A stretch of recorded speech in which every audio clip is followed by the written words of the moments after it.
happened?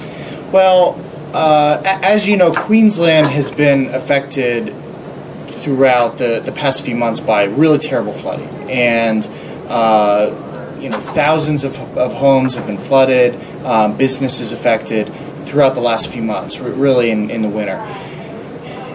Couple that with 2 days ago, a extremely strong cyclone, stronger than Hurricane Katrina, slammed into the northern coast of Australia. Now the good news is that the major city centers up there, Cairns and Townville, are relatively unscathed.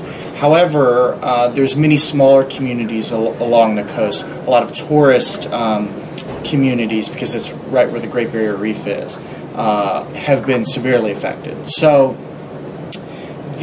how are companies responsible to all this? Well, companies are stepping up, especially after the floods, because the region has been continually affected over the last few months.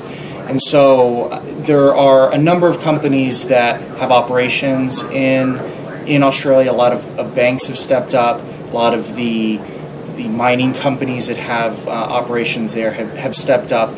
The Queensland government established a fund which is run by the Australian Red Cross, and it's the Queensland Flood Relief Appeal. And a lot of companies are giving to that in order to help with the current recovery. So, but one thing I did want to mention is the positive that's come out of this is that because they had so much for the cyclone, they had a lot of prep time, and 99% of the people that were in harm's way were evacuated safely. And so, right, they only had one death. Right?